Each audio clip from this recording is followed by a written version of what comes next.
Hello ഗീസ് welcome back. അപ്പോൾ നമ്മുടെ ഇന്നത്തെ കൂടി ഗീസ് വേറൊന്നുമില്ല, നമ്മളാണെങ്കിൽ ആദിവാസി ഉടുപ്പൊക്കെ ഇട്ടുകൊണ്ട് നേരെ നമ്മളെല്ലാത്തിനെയും കൊല്ലാമെന്ന് പറഞ്ഞേക്കും. നമ്മളാണെങ്കിൽ ഇവിടെ നിന്നപ്പോൾ ഒരുത്തം ചാടി ഓടി വരുന്നുണ്ട്. നോക്കാൻ അവനാണ് എട്ടുകാലി പിടിക്കുകയും ചെയ്തു. നമ്മളെല്ലാവരും എട്ടുകാലി ക്യാരക്ടറായിരുന്നു. അത് കഴിഞ്ഞ് ചാടി ചെന്ന് അവനെ അങ്ങ് ടീമേറ്റ് കൊന്നിട്ടുണ്ട്. എന്നാലും ലാഭമായിട്ടുണ്ട്. അത് കഴിഞ്ഞ് നമ്മൾ ഇവിടെ നിന്നൊക്കെ പോകാമെന്ന് പറഞ്ഞേക്കുക. അങ്ങനെ നമ്മൾ ഇവിടെ വന്നപ്പോഴത്തേനും കണ്ണൊക്കെ എടുത്ത് സെറ്റായിട്ട് നിന്ന്. അപ്പോൾ നമുക്ക് ഒരു ഗ്രീൻ ക്രിമിനൽ തല കാണിച്ചിരിക്കണം. അവൻ്റെ തല വെച്ച് അടിക്കാൻ നോക്കി നടന്നില്ല, ആരാണ്ട് അടിച്ചു. അപ്പോഴത്തേനും അവനെ നമ്മൾ കില്ലങ്ങ് കുമ്മി എടുത്തിട്ടുണ്ട്. അപ്പോൾ എന്നാലും ഇവിടെ നിന്ന് സേഫ് അല്ലെന്ന് പറഞ്ഞ് നമ്മൾ നേരെ അകത്തോട്ട് പോകാമെന്ന് പറഞ്ഞേക്കും. അപ്പോൾ എന്നാലും സോണിനകത്ത് നിന്നിട്ട് അടിക്കാമെന്ന് പറഞ്ഞാൽ നിന്നത്. അങ്ങനെ നമ്മൾ ഈ സോണിനകത്തെല്ലാം വന്നു കഴിഞ്ഞപ്പോഴത്തേനും നമ്മുടെ ലോഞ്ച് വാർഡ് വെച്ച് മണ്ടയ്ക്ക് എറിഞ്ഞ് അടിക്കാന്ന് പറഞ്ഞ് നിൽക്കുമായിരുന്നു. അപ്പോൾ എന്നാലും ഇതിൻ്റെ ഫുൾ വീഡിയോ ആണെങ്കിൽ നിങ്ങളൊന്ന് കമന്റ് ഇടാൻ മറക്കല്ല. അപ്പോൾ എന്നാലും ചാനൽ തപ്പിയുള്ള സബ് ഷോർട്സിലേക്ക് കൂടി അടിച്ചു. അപ്പോൾ നമുക്ക് സോണിനകത്തുനിന്ന് എടുത്ത് ഓടി വന്നു കേസ്. അപ്പോൾ അവന് നേരെ ഇടവിളിമിന് ഒരു ഷോട്ട് എടുത്തപ്പോഴേ അവനെ വീണ്ടുണ്ട് തലയ്ക്കുണ്ട് എന്നാലും.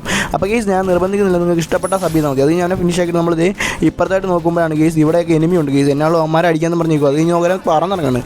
അപ്പോൾ 150 കൊടുക്കാൻ നോക്കി നടക്കണില്ല. അവസാനം നമ്മൾ എങ്ങനെയൊക്കെ ഒരു 150 കൊടുത്തു വിട്ടിട്ടുണ്ട്. എന്നാലും സ്കോപ്പ് ചെയ്ത് അടിക്കണ്ടായിരുന്നു ആദ്യമേ. അപ്പോൾ നമ്മൾ ഒരുത്തരം ഓടിപ്പോണം. അവനിട്ട് ഒരു 150 കൊടുത്തപ്പോഴത്തേനും അവനാണ് കവർ എടുത്തിട്ടുണ്ട്. പിന്നെ നമ്മുടെ ടീമേറ്റ് കൂടെ ലോഞ്ച് വാർഡ് വെച്ചു. നമ്മളാണ് ലോഞ്ച് വാർഡ് വെച്ച് നേരെ ചാടി അതിന് മണ്ടേ കയറി അടിക്കാന്ന് പറഞ്ഞിരിക്കുന്നത്. നോക്കാൻ ഡാമേജ് ഒക്കെ കിട്ടണം. എവിടെ നിന്നൊക്കെയാണ് അവസാനം നമ്മൾ ഇവിടെ നിന്ന് ഓർമ്മയുള്ളൂ. നമ്മളാണെങ്കിൽ കുറച്ച് നേരം ഇങ്ങനെ നോക്കി നിന്നിട്ട് അവസാനം എനിമീനൊന്നും കാണുന്നില്ല. അവസാനം നമ്മൾ ഒരു 8 കാലിയൊക്കെ ചുമ്മാ ഇട്ട് കൊടുത്തിട്ടുണ്ട്. വീഴുവാണെങ്കിൽ വീണിട്ട് അത് കഴിഞ്ഞ് നോക്കിയപ്പോഴത്തേ താഴെ എടുത്തത് കാല് കാണാം. കാലെ വെച്ച് ഒരടി കൊടുത്തപ്പോഴാണ് വീണ്ടുണ്ട്. അത് നമ്മൾ നേരെ ഫിനിഷ് ആക്കി വിട്ടിട്ടുണ്ട്. സൗണ്ടിന് എന്തെങ്കിലും ഷോക്ക് ഉണ്ടെങ്കിൽ നിങ്ങളൊന്ന് ക്ഷമിക്കുക. എനിക്ക് പനിയായിരുന്നു. അപ്പോൾ എന്നാലും ഇപ്പോൾ മാറി വരുന്നുള്ളൂ. എന്നാലും നമുക്ക് നോക്കാം. അത് കഴിഞ്ഞ് ഇവിടെ വന്നപ്പോൾ ഇട്ട് നിൽക്കണം. അപ്പോൾ അവൻ്റെ 150 കൊടുത്തു. നോക്കാൻ നമ്മുടെ ടീമേറ്റ് പറഞ്ഞു അവനെ വെട്ടിക്കൊല്ലാന്ന്. അപ്പോൾ ഞാൻ എന്നാലും ഇനി അടിക്കേണ്ടെന്ന് മറ്റേ നിൽക്കുമായിരുന്നു. അപ്പോൾ എന്നാലും നോസ്കോപ്പ് നോക്കി നടന്നില്ല. എന്നാലും ലാഭമായി. അത് കഴിഞ്ഞ് നമുക്ക് ഇനി ചാടി ഓടിച്ചൊന്ന് വെട്ടിക്കൊല്ലാന്ന് പറഞ്ഞു. അപ്പോൾ എന്നാലും നമ്മൾ ചാടി ചെന്നപ്പം എന്നാലും അവനാണ് ഇങ്ങനെ വരുമായിരിക്കും. അത് നമ്മൾ ഇവിടെ വെയിറ്റ് ചെയ്തപ്പോൾ അവൻ നമ്മളെങ്ങനെ നോക്കിയിട്ട് നോക്കാൻ നമ്മുടെ ടീമേറ്റ് പറഞ്ഞ് പൊക്കി തരാമെന്ന് പറഞ്ഞു. അപ്പോൾ എന്നാലും ഞാനാണ് ഇവിടെ വെയിറ്റ് ചെയ്തത്. അപ്പോൾ ടീമേറ്റ് നമ്മളെ പൊക്കിക്കൊണ്ടിരിക്കുക. നമ്മുടെ ഈ സൈറ്റുള്ള കാര്യം ആ എനിക്കറിയത്തില്ല കേസ്. നമ്മളങ്ങനെ വെട്ടി അവനെ കൊന്നിട്ടുണ്ട്. പാവമുണ്ട്. അവൻ എന്തൊക്കെയോ പ്രതീക്ഷിച്ചിരുന്നത്. അങ്ങനെ നമ്മൾ അവസാനം പോയി അടിക്കുകയും ചെയ്തു. അപ്പോൾ എന്നാലും ഹീറോയ്ക്ക് ലോബി ആയിരുന്നു കേസ്. അപ്പോൾ അങ്ങനെ കുറച്ച് പ്ലസും കിട്ടി. അപ്പോൾ അടുത്ത് ഓടിക്കണമെങ്കിൽ സ്റ്റാർട്ടപ്പ് ഇതുപോലത്തെ വീഡിയോസ് വേണമെന്ന് കമന്റ് ഇടാൻ മറക്കല്ലേ.